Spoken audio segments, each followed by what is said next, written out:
Bismillahirrahmanirrahim. Assalamualaikum warahmatullahi wabarakatuh. Alhamdulillahi rabbil alamin. Allahumma salli ala sayyidina Muhammad wa alihi wa sahbihi wa sallim. Wala halla wala quwwata illa billahil aliyyil azim. Amma ba'd.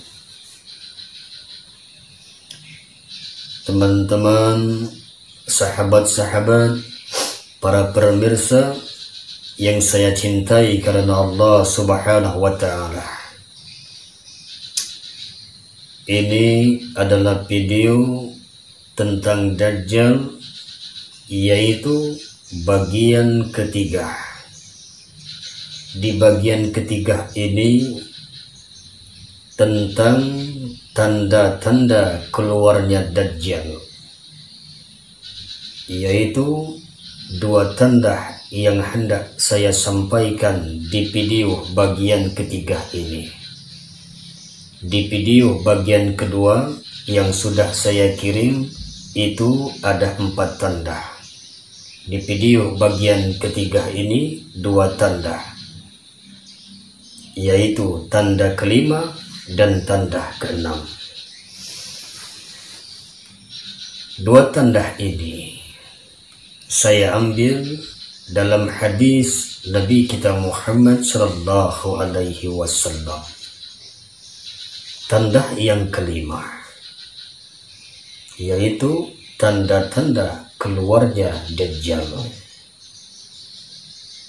Yang kelima ini saya ambil dalam hadis riwayat Imam Muslim.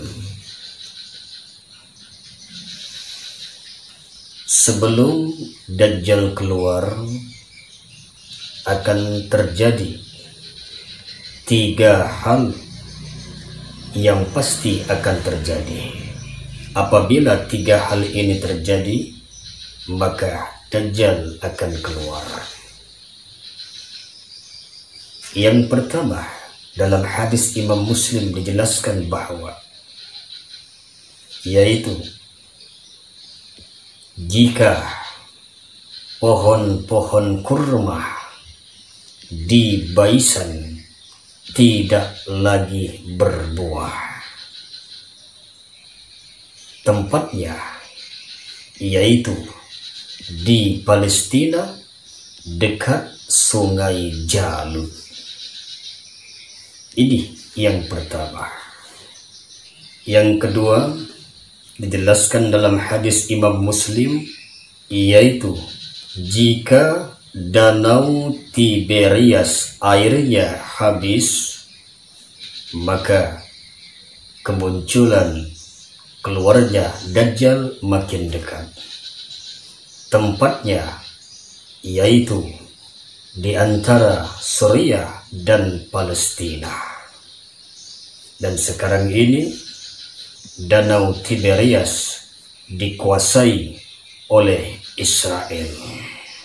Yang ketiga yaitu jika mata air Zuhur habis kering, maka tanda itu adalah tanda keluarnya Dajjal.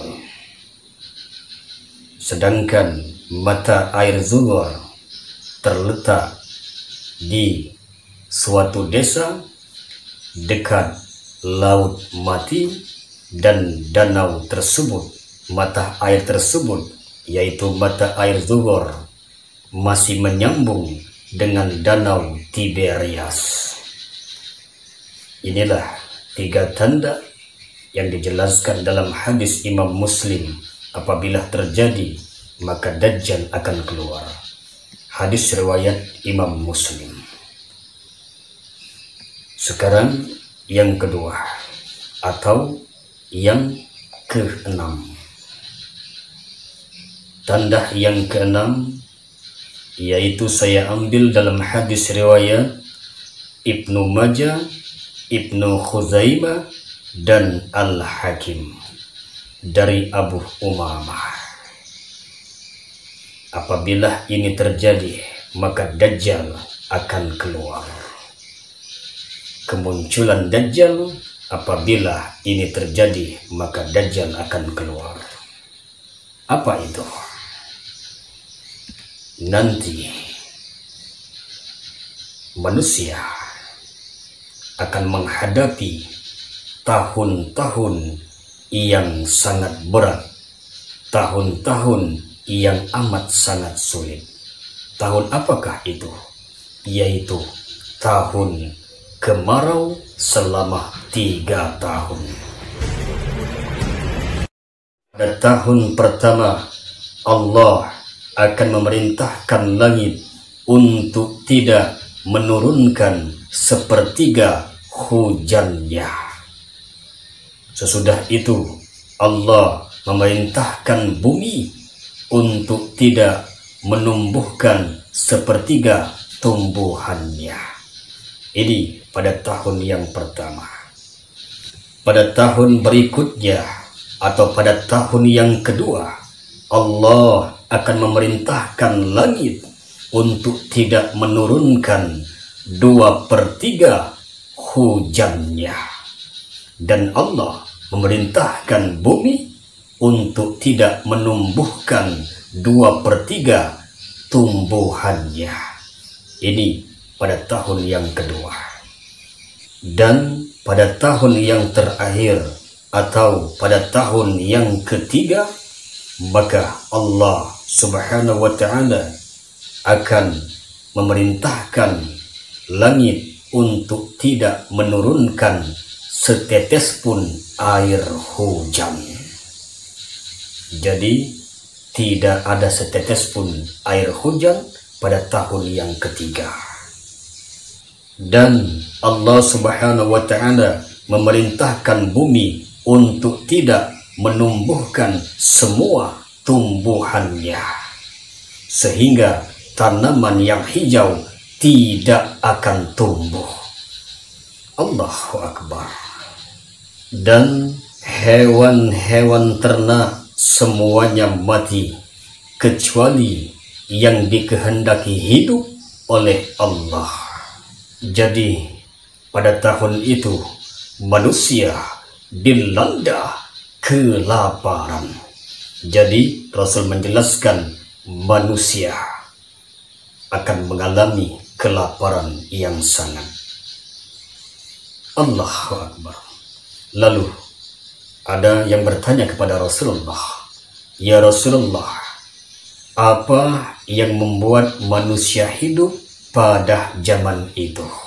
Inilah pertanyaan sahabat kepada Rasulullah. Nabi kita Muhammad sallallahu alaihi wasallam, beliau bersabda, lalu beliau menjelaskan, beliau menjawab.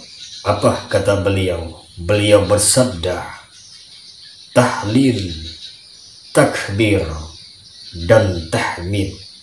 La ilaha illallah, Allahu Akbar, Alhamdulillah.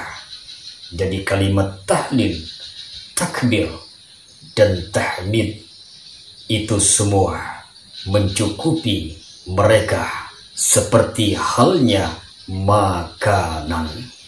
Inilah jawaban Nabi kita Muhammad sallallahu alaihi wasallam atas pertanyaan orang kepada beliau. Hadis riwayat Ibnu Majah, Ibnu Khuzaimah, dan Al-Hakim. Inilah 2 hadis yang saya sampaikan tentang tanda-tanda keluarnya Dajjal. Insya Allah kita berjumpa kembali dalam tema yang berbeda, insya Allah. Astaghfirullahaladzim, astaghfirullah, alladzi la ilaha illa huwal hayyul qayyum, wa atubu ilaih. Subhanallah wa bihamdi, subhanallahil azim, subhanallah wa bihamdi, astaghfirullah wa atubu ilaih. Kami akhiri dengan salam. Wassalamualaikum warahmatullahi wabarakatuh.